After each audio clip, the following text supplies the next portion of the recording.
Bonjour, c'est Dominique. Aujourd'hui, c'est la chronique de Jean-Christophe Ledigou, économiste et syndicaliste. La rupture de 2008. La crise a 10 ans. Les analyses qui ont fleuri à cette occasion ont toutes souligné l'ampleur du choc récessif enregistré par nos économies. Mais la tendance dominante est de banaliser les causes de l'événement. Après tout, il ne s'agissait que d'une bulle spéculative de plus qui s'inscrivait dans une longue liste des crises jalonnant la trajectoire du capitalisme mondialisé. L'explication est bien courte. Elle évite de s'interroger sur les caractéristiques particulières de cette crise majeure. Depuis plus de 30 ans, entreprises et marchés libéralisés jouent le même jeu dévastateur. La recherche d'un taux de profit élevé les conduit à mettre une pression sans précédent sur les travailleurs. Les entreprises ont massivement supprimé des emplois. Elles se sont opposées à la hausse des salaires. Elles ont dévalorisé les qualifications, développé la précarité et ont peu investi dans la sphère productive.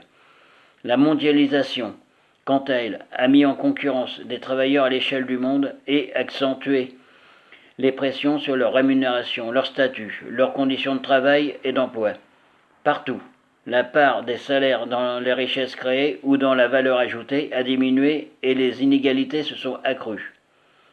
La crise prend par ailleurs racine dans la surabondance structurelle de capitaux à la recherche d'une rentabilité élevée. Ne trouvant pas suffisamment d'opportunités dans l'activité manufacturière,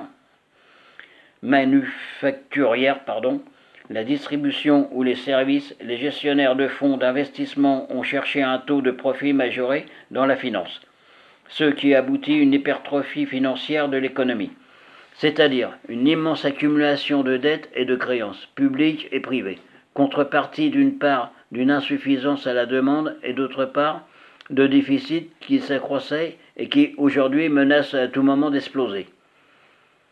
Les spéculations ne portent plus essentiellement sur des biens matériels, produits agricoles, matières premières, produits alimentaires, charbon, pétrole, mais s'appuient désormais, via la technique de la titrisation, sur des supports représentatifs de dettes, en l'occurrence des crédits hypothécaires, les fameux supprimes. Cela permet un développement pratiquement sans limite de ces marchés spéculatifs. Cette crise financière, avec ses conséquences terribles pour les travailleurs et pour l'économie à l'échelle du monde, n'est donc pas seulement une crise de la finance, elle est la manifestation d'une crise systémique, résultant des années de déflation salariale, de récession sociale et de pression sans précédent sur les activités manufacturières. Sortir de cette crise supposerait de rompre avec les politiques antisalariales, antisociales actuelles et de desserrer l'étau de la finance autour de l'industrie.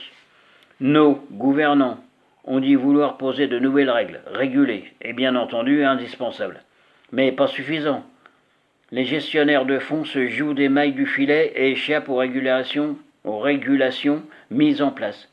La finance de l'ombre ne fait que croître et prospérer. La crise commencée en 2008 met en exergue le besoin d'une nouvelle stratégie de développement social, économique et environnemental avec au cœur une résolvabilisation salariale, mais aussi de profondes transformations des politiques publiques.